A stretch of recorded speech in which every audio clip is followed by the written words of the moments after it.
Oh my gosh, Hannah, did you watch the Kristen Stewart one? No, I haven't seen any of them. It made me so upset. Oh my heard gosh. a lot about it. Good way or a bad way? It is so triggering. It is so stressful, and her girlfriend is a dick. Oh my gosh, it made me so. But then it comes together. Everyone's like, she should have ended up with Aubrey Plaza's character. Yeah. It was like there being a doctor. It's trying to be real worldly, I guess. So it's like trying to be optimistic and give everybody like all of the chances to like grow.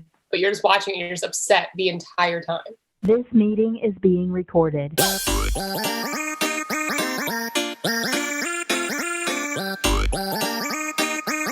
Hello, everybody, and welcome back to our final news from the real. God, Parker! What? I said stand by. I'm so sorry. I'm so sorry I missed you. This meeting is being recorded.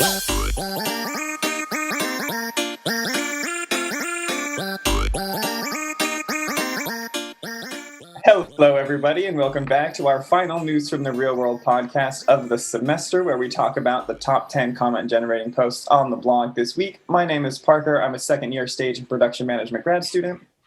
I'm Izzy. I'm a second-year scenic design grad student. I'm Hannah. I'm a third-year sound design grad student. And I'm Evan. I'm a first-year scenic design grad, and I have our first article this week, which is from noproscenium.com. And is titled, "A Key First Step for a Smart Contact Future Just Happened." So this is primarily a press release announcing a joint development agreement between two companies. The two companies are Menacon, which is Japan's first and largest contact lens manufacturer, and Mojo Vision, which is a Northern California based tech company. So here's a quote from the press release. Mojo Vision is currently developing the world's first augmented reality smart contact lens called Mojo Lens. Backed by years of scientific research and numerous patents on the technology, Mojo Lens overlays images, symbols, and text on users' natural field of vision without obstructing their view, restricting mobility, or hindering social interactions. So the article points out that a smart contact lens is sort of the holy grail of wearable AR, not as bulky as like Google smart glasses, whatever those were called. It's fairly easy to integrate into your life if you're good at putting contacts in. So these two companies have teamed up to bring together the tech know-how and the contacts know-how and try to produce that. The iPhone from Futurama is real. So like my thing is, I don't know if you guys watch Black Mirror, but there's an episode of Black Mirror where there's like the singing competition. And the whole world is like being run by these people on like Peloton bikes. And like the lower class people are making the power for like the upper class people. But there's these giant screens that are on all the time and you can't turn them off. And they have ads 24/7. So these people like can't sleep at night and stuff. And that's what this makes me think of. It's like if there's a screen on your eyeball, how long until like you can't get an ad blocker and there's like constantly like visuals over your eyes? I don't think that would ever...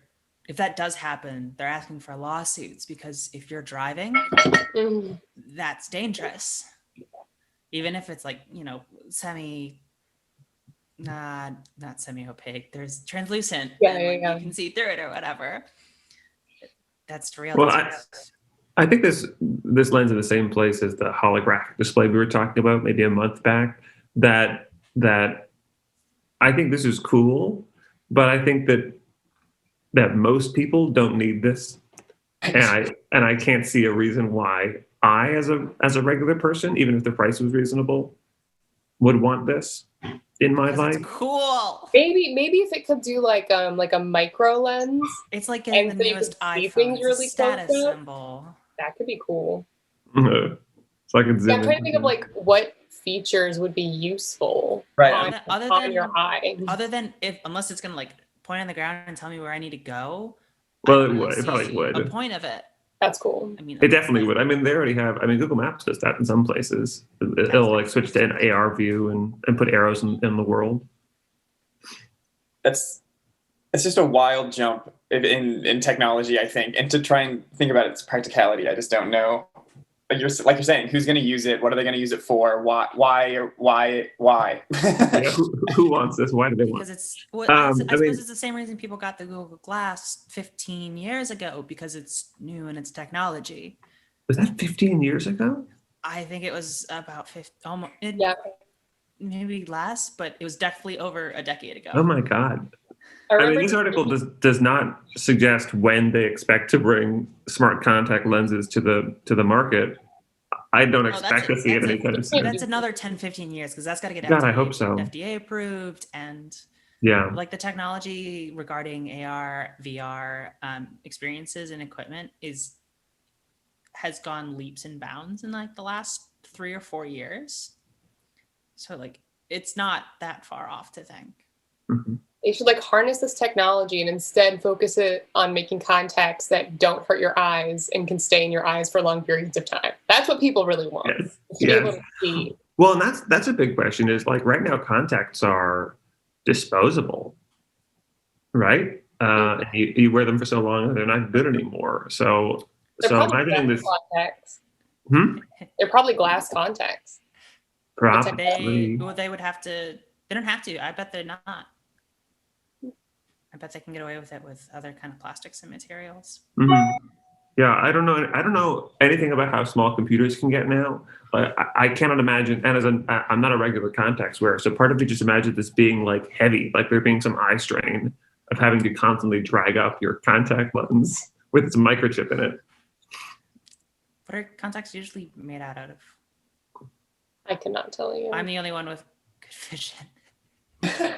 Wait, of the glasses people here, do any of us wear contacts? Because I do not. I Clearly. tried, but my eyes are so sensitive. I can only wear them for like an hour. But the logo wears contacts, but the logo can't tell us anything except for through emojis.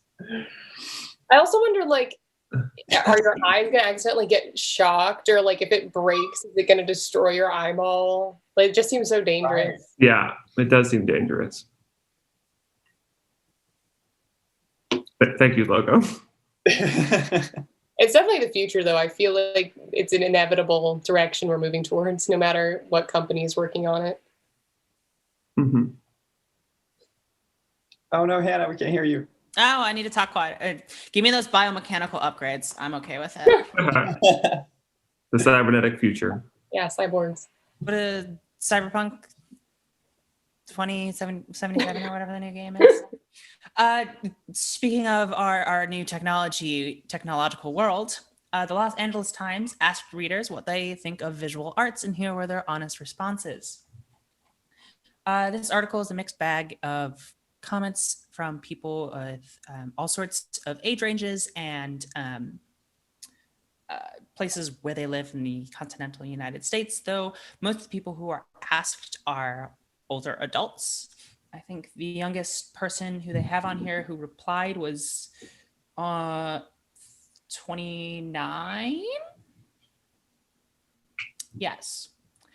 And you have people who go, it's not a good replacement. I miss the excitement of these theater, of like getting into the theater and lining up and, the hush that follows the crowd and all those kinds of things. But then you have people who, because of other circumstances, find the convenience of just having something in their own home and being able to see something over the course of a couple nights because they only have so much time to devote to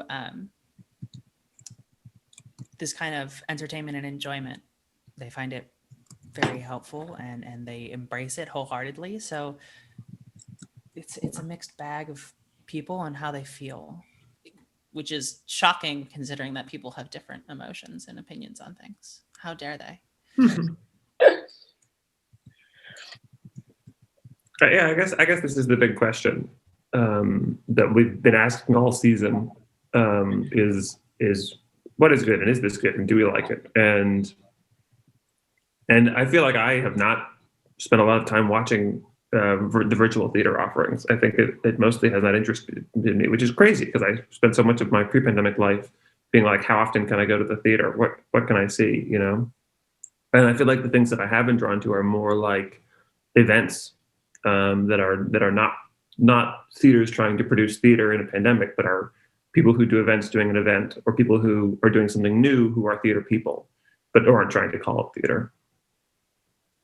And I like that, like, when you go to theater, you're being drawn out of your house. It's like something to do. Normally you get food before, drinks after, like being already in your house, already on your computer all day, and then you're like, oh, let me real quick jump over and watch more content online. It's like a big ask for a lot of people. Like if I spent my whole day offline, I would be excited about it. But if I'm like working on my computer all day, it's not necessarily something that I'm as excited to go see, no matter how good the content is. Definitely. I struggled. Okay. Hmm? Oh, I struggled with the guilt of like not reaching out to find virtual theater, and at the beginning of this and even throughout the beginning of the semester, I, like you're saying, like I just didn't have a desire to spend more time in that virtual space discussing theater, viewing theater, like experiencing that. It didn't excite me in the same ways, and I struggled with that.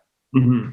Yeah, and yeah, there's a part of me that's like, I want to be supporting the theaters that I love in this difficult time, and I want to see whatever the stuff they're putting out.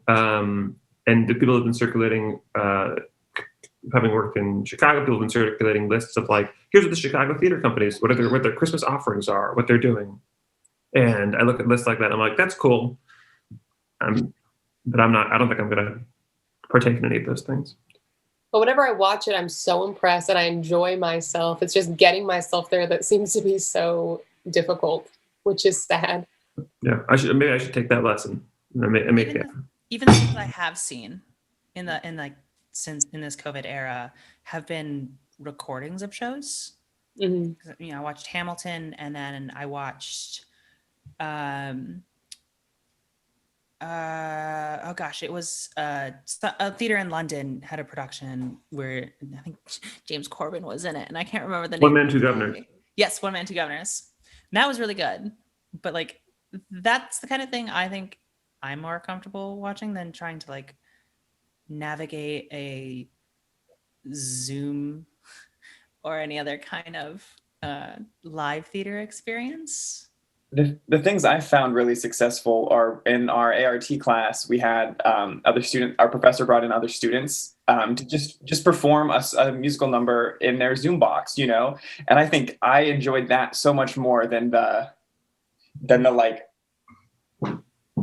ruse of like production, like a whole full production going on, the pressure of a full production, I think in this virtual world is almost unfair. And just to bring it down to one person performing and singing and giving us a performance, in that minimalist type of way was really effective. And I really enjoyed that performance. Yeah, I think we took the same ART class, and I found that so captivating, in a way that other stuff isn't. And I think it is. I think the things we're looking for are like the live thing, but also the storytelling thing. And I guess I hope there is a way to do it. Right. Yeah, and I think what's so successful about that too is like the independence of it, and like not the pressure being on a whole production, but like focusing in on like doing a song or something like that. Which brings us to our next article, the one we all want to talk about. Yes. TikTok created Ratatouille musical, entices Broadway producer for one-night streaming benefit. Speaking of events that are exciting and coming up for theater, this article is written by Greg Evans on December 9th for Deadline. And the production company behind Broadway's Slave Play is going to present a one-time streaming event called Ratatouille, the TikTok musical, as a New Year's Day benefit for the Actors Fund. It hasn't been released yet who will be performing the songs, because it's not going to be the original content creators from TikTok, which is sad, but they will be getting the credit through the performance. For anybody who doesn't...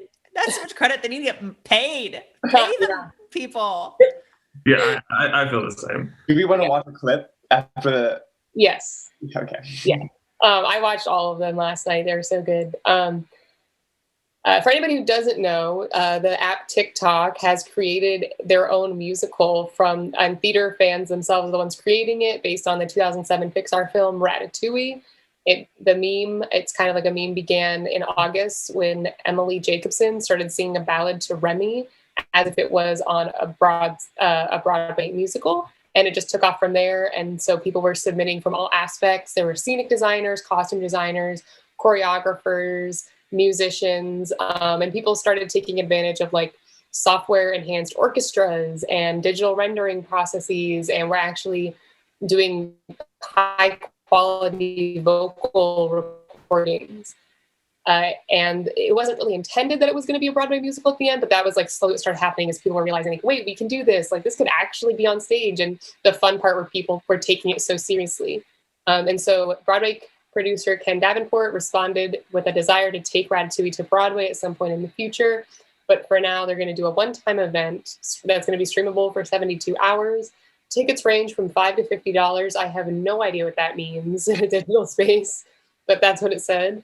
And there was a quote from Lizzie Hale, the senior manager of content at TikTok, said that seeing the endless creativity on the platform and the wider community rallying around it has inspired and driven a new form of theater for lovers to express, participate, and enjoy the show. In a year when we saw Broadway close, the TikTok community brought musical fans together virtually with one of the most unique trends we have ever seen on the platform. I do love that this has been the way that people have been exercising their like theater skills. Like, I'm sure that if I wasn't in school, I think I would have said this a week or two ago. If I was in school, I'm sure I'd be participating in this. Do you want to watch one of these videos? Which one? The top one's better, but it's longer. We can Let's watch the whole thing, but if it's better, let's watch it.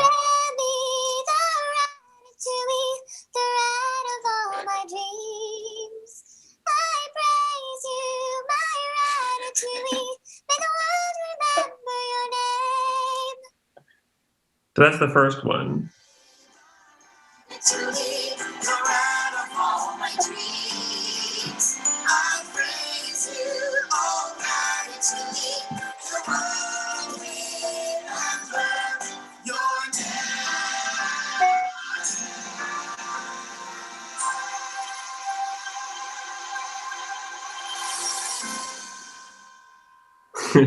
Yeah.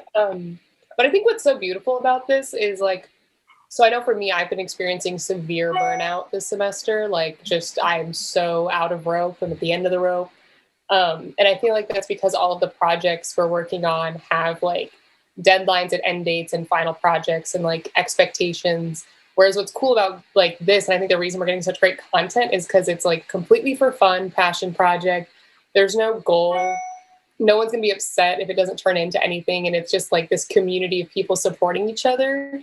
And there were some scenic design things on TikTok. And one of them was like very professional. Somebody clearly spent 2 weeks getting foam core, cutting this out, storyboarding it. But then I saw another person who made it out of like old cardboard boxes, and the design wasn't too well thought out, but they put like their heart and soul into it. And like both of those things are so different, but everybody was just like so excited to see the content, and the comments were raving, both of them. So it's just like this beautiful supportive space that I really made my day. I definitely have feelings about the scenic designs I've seen proposed for the Ratatouille musical, but we can get into those. Yeah, me too. Definitely. It's just so Welcome. cool This to is no see. longer the podcast. This is now our initial creative meeting for Ratatouille the musical here at Carnegie Mellon University. Pieces. Right. We have the perfect blend of creatives: 2 scenic designers, 1 sound designer, a stage manager. All you need. Perfect. Yeah. Moving on to the next article, I'm struggling with the transition here, but the importance of arts in our world. And I think that this is... Yeah, I was about to say the logo as a sound designer too. It's emojis. This article titled "Arts Workers Unite to Pen Letter to Biden-Harris Calling for Cabinet-Level Arts and Cultural Agency." This was written December 8th of this year, and essentially just tells of this open letter that has been written to the president-elect. And it starts off, I think summarizes it very well. "Dear President-elect Biden and Vice President-elect Harris, on behalf of the nation's 5.1 million arts workers spanning stage, dance, film, music, performance, and visual arts, we ask that your administration establish a new cabinet-level agency charged with supporting arts and culture." Very to the point, a big letter. I think it's amazing. I signed it at the end. I was very excited to join the list of people who had signed the letter. To feel active in something that's happening for this industry. talks about how all arts and culture are the heartbeat of the nation, and how arts and culture make up 4.5% of the US GDP, which is more than agriculture, transportation, or construction.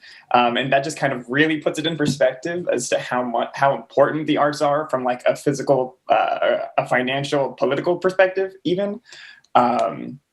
Simply put, the recovery of arts and culture is essential to full economic recovery. More than 50 nations have designated an official in the top ranks of the government whose portfolio includes nurturing artistic endeavors. This includes the UK, Canada, France, Vietnam, and many other places. It's just a really awesome letter to see being written in this time, because I think, as we've talked about in this podcast every week, and as we become more and more frustrated with the state of theater and the uncertainty of theater in this pandemic, and how the pandemic has completely wiped out kind of what we see as theater, you know, and the importance of preserving it at the highest level. And I'm fairly optimistic that we could see some really good change from this. God, I hope so. I'll definitely sign. Yeah.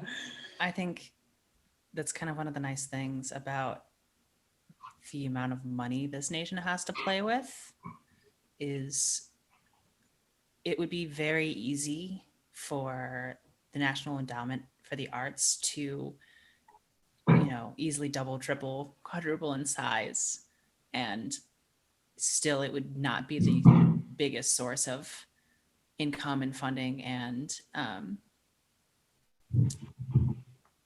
whatever for cultural and artistic ventures, which is incredible, and kind of a shame that we don't do more to support the arts, because that's our only respite from the everything that's happening Right. at all times, not just now, just always. Oh, it's true. Well, and I think that I think a lot of people have noted over the years that there's a big difference in countries, in the art of countries where the art is supported by the government versus where the art is supported by wealthy donors. You know, like I think that there are some risks right now that theaters, especially at the levels where there's a lot of money involved, cannot take. And it'd be cool if they could. And it's interesting that, like, it's definitely something, and I'm glad it's happening, but it's also sad that we have to like sign this petition and send it, because like at the same time, the government knows how many artists there are because of things like the census and our taxes. So like I'm excited to be a part of it, and I want to like keep pushing and fighting for more representation and support from the government, but I kind of wish that they would acknowledge us like they're acknowledging other careers. Right. We're telling them things they already know. Especially with the pandemic, where we all got that like jab of the non-essential. There's like the hierarchy of most to least important careers, and it was kind of like, oh, okay, all this money business. But like essential workers were, you know, This things right. that This are literally the lifeblood of the US. Oh, so like no, truckers and grocery store workers and yes, but nurses and doctors. it started bleeding out from there, where I was like, okay, what is an essential worker? Because I don't know if McDonald's is an essential. Yeah, some of the business, things, but the Giant Eagle sure is. Yeah. Oh, for sure. I needed a grocery store. And the arts have not been a legislative priority in this country for decades. So I would like to see it turn around. I am not optimistic that it'll make a full reversal, but there are some countries where the arts are a priority. So this article from IQ magazine is titled "Germany Announces a 2.5 billion euro event cancellation fund." So I'm going to start with a quote here at the top of the article. The German federal government has announced a 2.5 billion cancellation fund to allow event organizers to plan for the second half of 2021 without the financial risk posed by a potential COVID outbreak. So the finance minister for Germany, Olaf Scholz, perhaps, writes, otherwise the pandemic will be over at some point, but there will be no concerts. And so the whole machinery with many self-employed soloists and musicians gets back on its feet, which is phrased a little funny, but I think you get the meaning. The Austrian government has a similar plan, and the Danish government has sort of an opposite plan where they're subsidizing art being produced instead of insuring it from potential cancellation. And then in all of those cases, the money only applies to events that are being planned within safety protocols for for I guess the phase of pandemic that they expect to be in, whether it's outdoors or if it's less people or that kind of thing. It's good. It'd be cool if governments did that. Right. Countries can do and prioritize. Yeah, I mean, I think there are a lot of, we all know theater people who run the companies. I think there's a lot of theater people who are not sure when they'll be able to start. I'm on some email list for theater companies. I get these emails like every couple months where they go, "We are pushing back our season yet again." Yeah. I think the latest prediction from Dr. Fauci was if people start getting vaccines, we'll be able to have normalcy in about mid-fall, which is just on the left side of depressing. Yeah, it is. And it's interesting too how differently the other countries treat the artist as an individual. I don't know if you've met an international or spoken to an international person and like told them you're an artist, but a lot of times like I tell people in America I'm an artist, they're kind of like, "Oh, does that mean you're unemployed?" Or like, "Oh, what does that mean? Where are you working? What are you doing? How much, do you make?" But then I've been talking to people in another country and they'll be like, "That's amazing. You're an artist. That's so cool. I always wished I could do that. Like, I know so many good artists. Like, what are you working on?" And I'm like, "Oh, wow. It is great that I'm an artist. Like, thank you for supporting me." Should we all move to Europe? Yes. That's really what I'm hearing. I've heard rumors that in Russia, they treat artists like rock stars. Don't know if it's true, but that's what I think. Only if you're Right. straight. Only if you're just straight. There's some issues there for me, I think. There's a funny double standard, at least for our age group, specifically growing up, of like this idea of like you can grow up and be whatever you want. But then by the time we were growing up and then starting to do whatever we wanted, people would go, "Oh, why are you getting that degree? What are you going to do with it? Oh, you're getting a degree in theater, so where do you wait tables?" Right, want something different. Yeah. Let's get rid of the starving artist stereotype. Yeah. Rise up with me, my bourgeoisie comrades. Yeah. Imagine if the revolution is just theater people.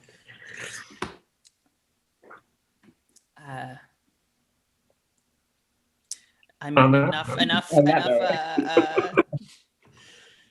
shows of Les Mis, so we know how to build a barricade.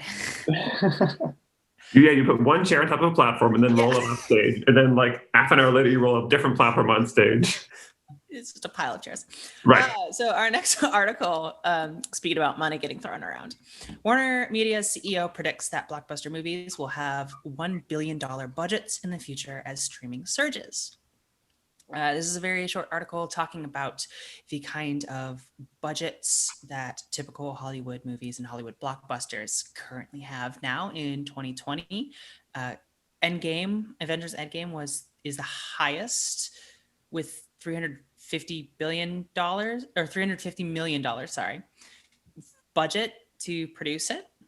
And the CEO is arguing that streaming services, because of the flexibility that you can make niche, little known or little seen movie genres profitable, but then it can also support huge billion-dollar blockbuster, mega franchises as well and make those profitable,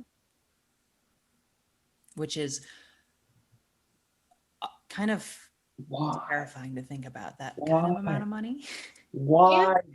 Can't we do the same with less? Like, what is having more money does not mean you're going to have a better movie. And I know that things like CGI take a lot of teamwork, and like as it gets more complex, you need more people, and like I want everyone to be paid fairly. Mm-hmm. But maybe we just scale down the production in general. I think there's a core. I think the correlation is wrong. It's not more money being thrown at a project to make it good. It's more time being thrown at a project to make it good. I was listening to an interview with Dan Levy, who does Schitt's Creek, yesterday, and he was talking about the differences between filming things in America and filming things in Canada. And I'm not saying that one is better or worse, but he's like, when you film things in Canada, there's like just the people that you need in the room. And when you film things in America, there's like all these extra people who are just there.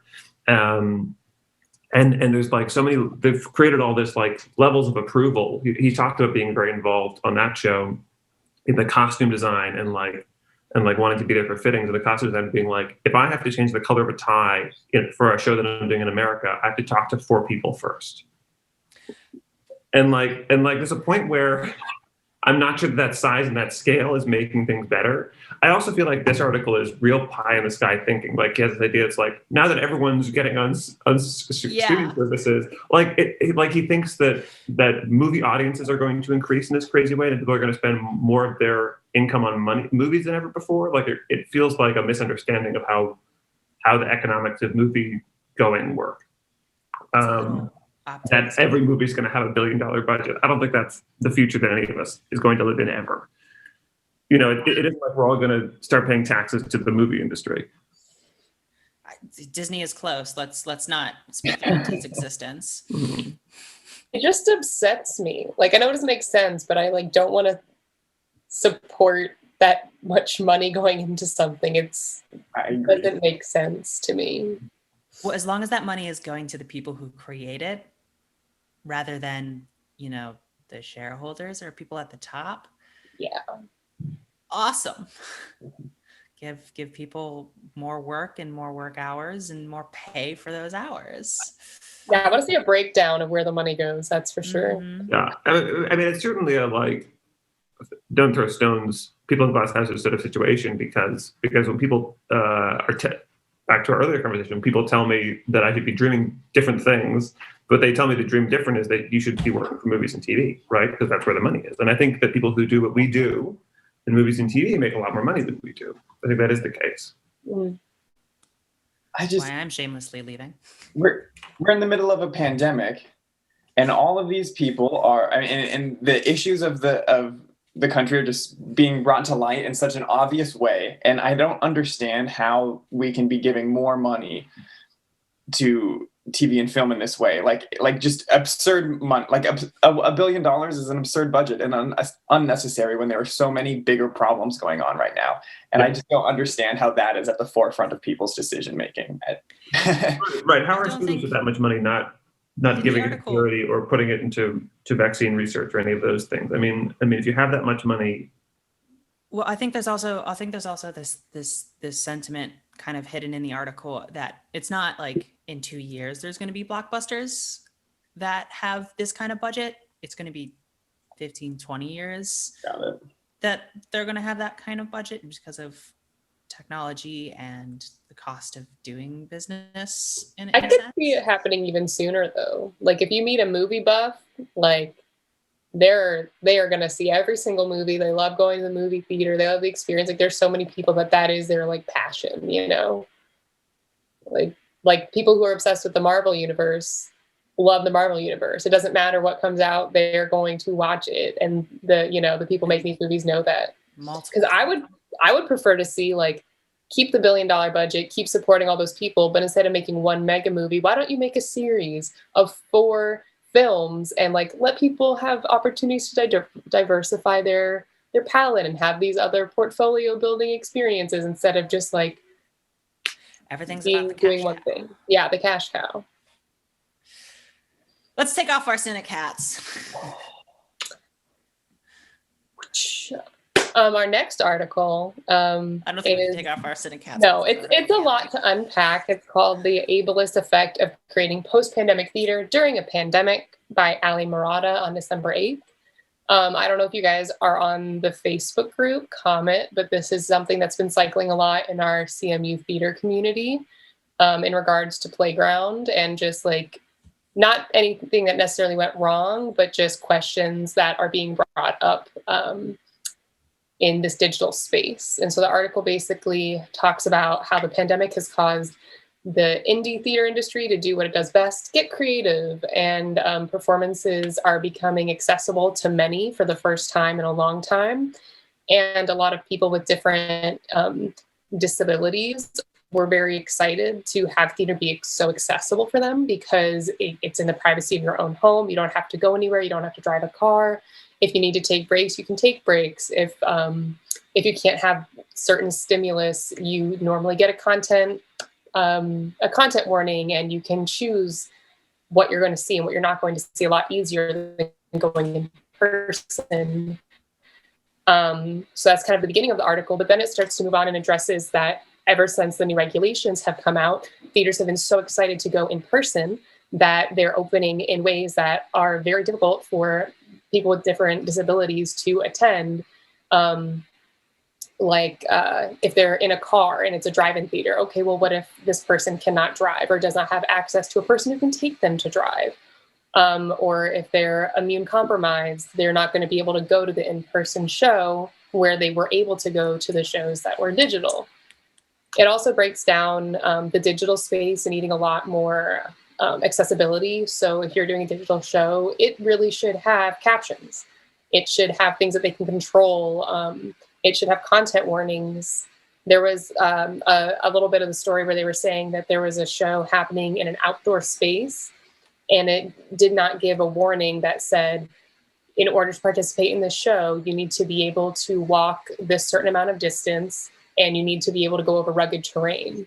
And so if somebody showed up in a wheelchair, even if they could keep the speed up to follow the performance, the terrain was too rugged. And so they were basically asking for more transparency and to actually make that a part of your design process and your marketing process, to think through how this is going to be accessible for everybody. And if it is not accessible to a specific type of person or a capability, that needs to be at the forefront of the marketing. You need to be transparent, because people don't want to show up to a show they can't see, or that's going to harm them in any way. And then it ended with a quote, "It's clear that the industry needs to find a way to move forward in order to stay afloat. But this process of innovation in a time of disruption is continuing once again to leave disabled and high-risk populations out of the conversation." It's also safety. Gets left with ADA lawsuits like crazy for some of those kinds of things. And that's the problem with people keep saying this term, or like thinking of like going to normalcy as quickly as possible. And so we created this space that was actually more accessible, and it opened a lot of opportunities that people have been fighting for and asking for a very long time. And then the second things started to open, people were like, great, let's go do what we were doing. Let's go back and revert, which is so absolutely offensive, because you were giving people opportunities they didn't have, and then you took them away from them instead of like using the time to learn and educate yourself on how to make things more accessible for as many people as you can. Yeah, I think a lot of theaters have this. I think it's funny that no matter what theater you talk to, no matter what level, no one feels like they have enough money. Everyone's like, if you go to the biggest theater in any community, they're like, well, we do need money because we don't have enough. And it's but I've seen some really small theaters devote a performance or two to having sign language interpreters or having super titles, or it's not that difficult to add some of those things to make sure that you're working in a space that is accessible to people. And to fight, if you're on the board of a theater, to make sure that when you're finding new space that you follow those guidelines. You don't need to really spend a lot of money to make those things accessible and easier for people.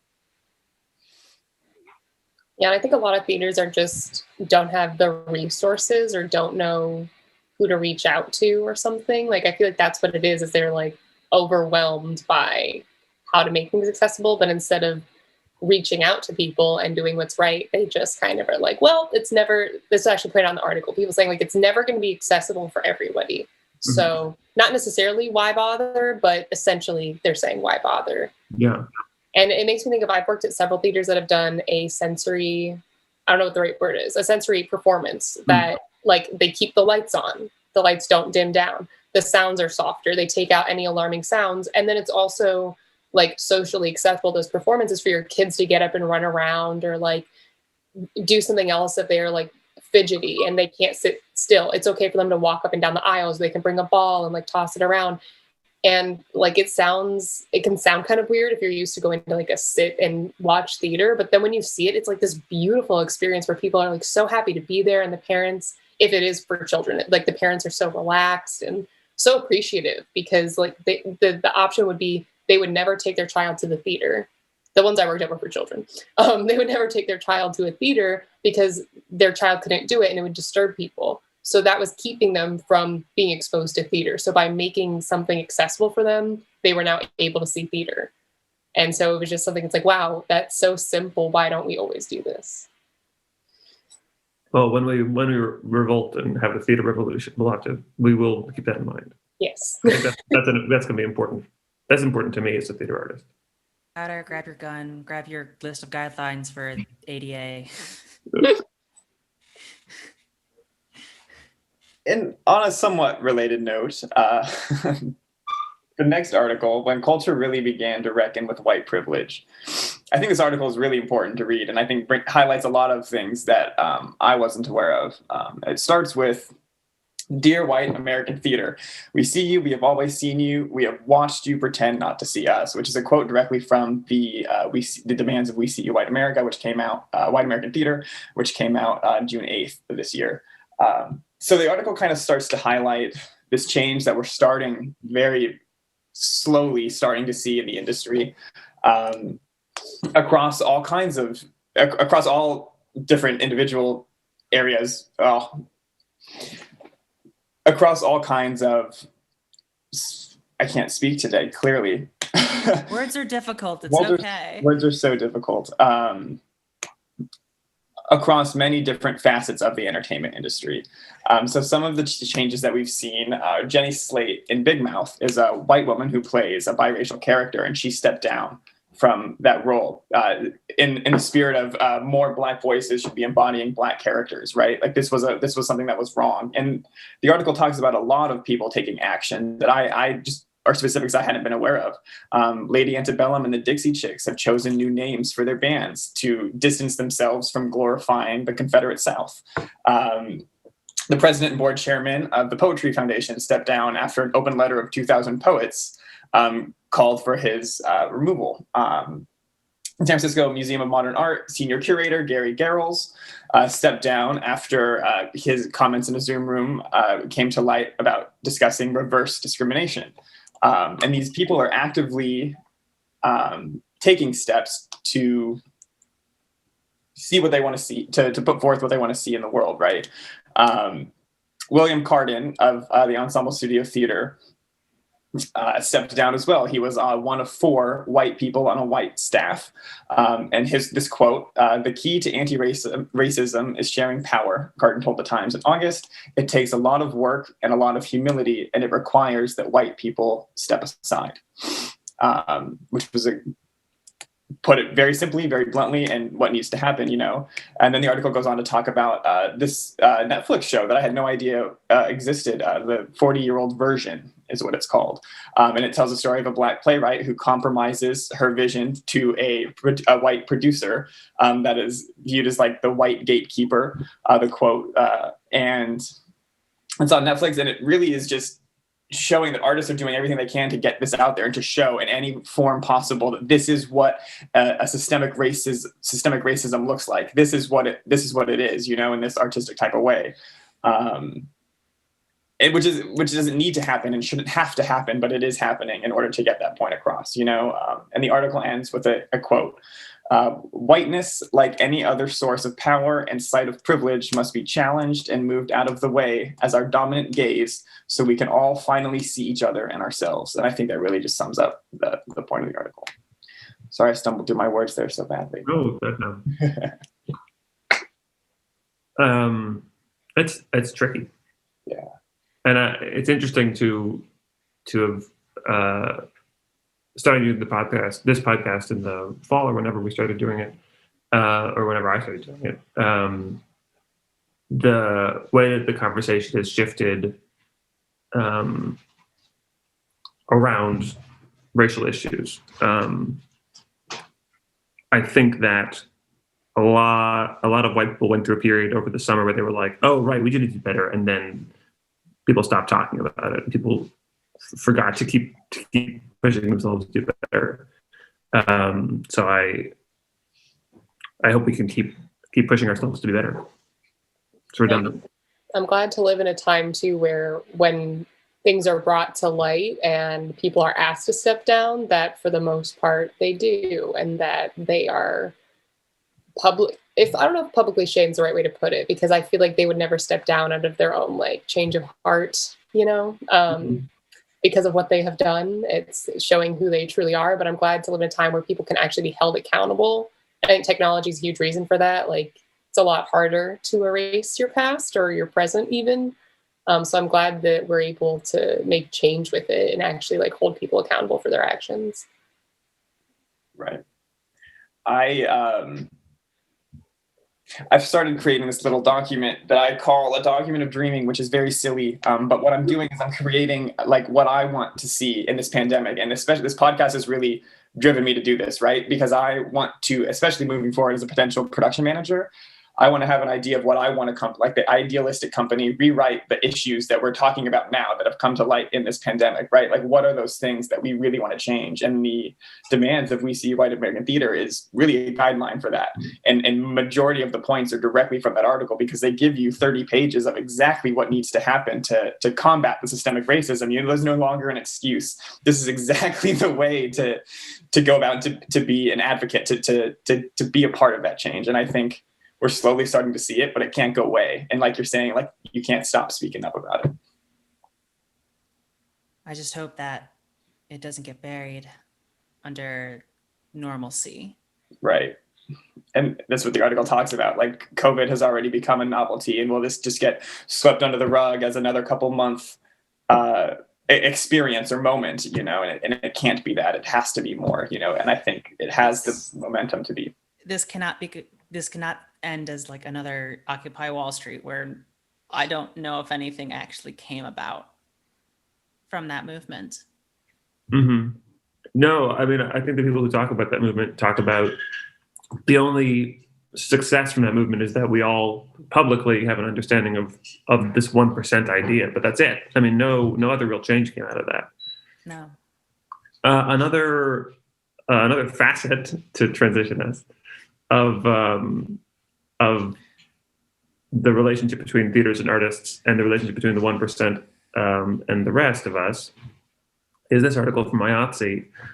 So it's from IATSEcares.org. It's called IATSE's Statement on the Met's Lockout of Local 1 Stagehands. I had to look up the phrase lockout. But in union negotiations is when an employer ceases to give the people that they're employing work, basically. So I'm just going to start with a quote from the top of the article. It reads, on Monday, Metropolitan Opera Management announced that it plans to lock out union stagehands represented by IATSE Local 1 at midnight. These workers have been furloughed since April, and the Met's management is demanding these workers take an extremely unreasonable 30% reduction of earnings for an indefinite period of time, and half of that, a 15% reduction, in perpetuity in exchange for short-term relief payments.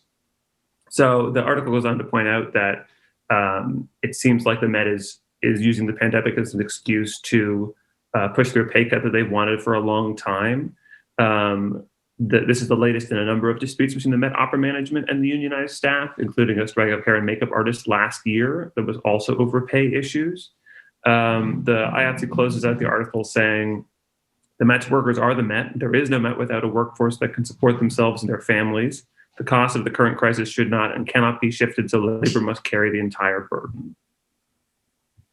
It's another case of companies cleaning house below them as they try to save all their money up top. The article also alleges that there's been some real financial mismanagement by the Metropolitan Opera, people in charge of Metropolitan Opera, that they have blamed on union costs, but which are not exclusively related to, or at all related to, the cost of having a union workforce. Color me shocked. Right.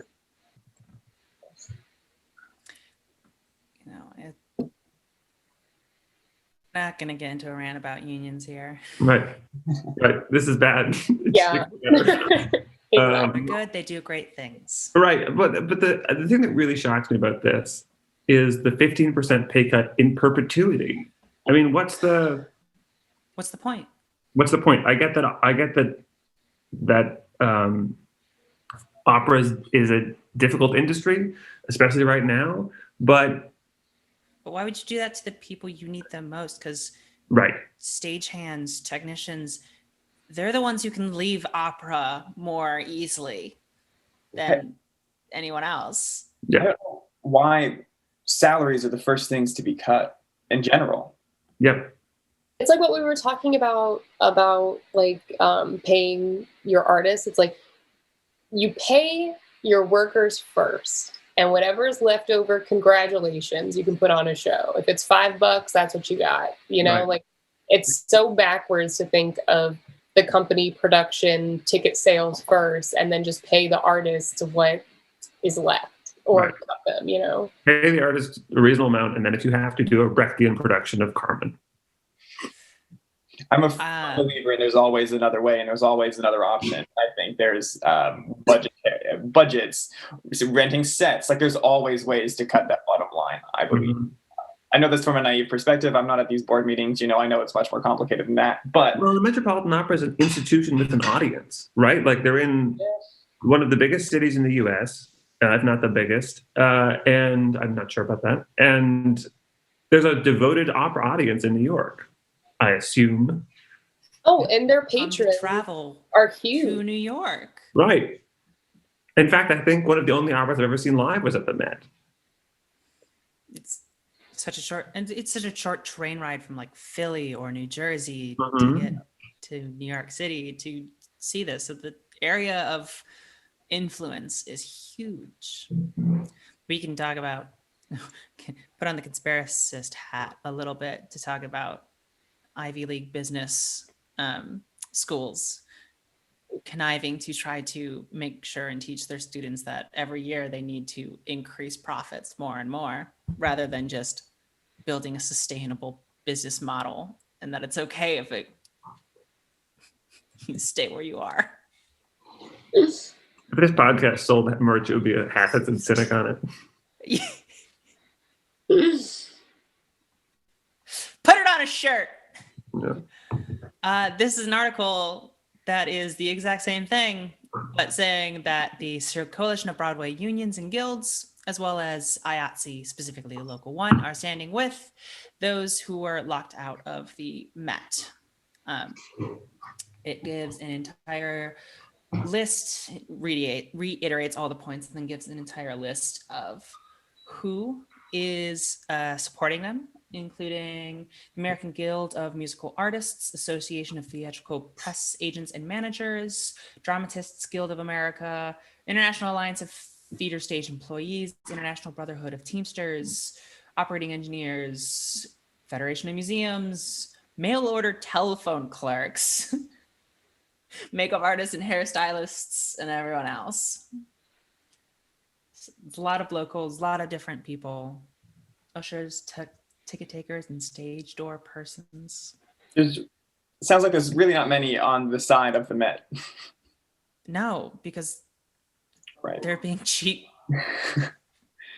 bastards, you know? I didn't want to swear because give the logo work, but like that's what they are. How long do you think the lockout will last? Until a decision's made or until they revoke their offer or their There's not really a rush, is there? Right. Yeah, that's happening. Well, I mean, the rush is on Congress right now for our brand new shiny $600 check that's probably going to get pushed through, which Wow, $600 whole dollars. I know, right? What's it cost? It's a banana, Michael. What does it cost? $10? I don't think it's going to get solved till maybe close to the summer when they're going to start like, seriously prepping programming for a season starting in late 2021. But truly, you'd love to see all the other unions coming in supporting this. I mean, I don't know what that support means besides names on a petition, but still saying here's public pressure from these organizations in the community. I think that's important. For sure. And you know what that's going to do? It's going to tell the people who might have wanted to work at that Met, don't do that to yourselves.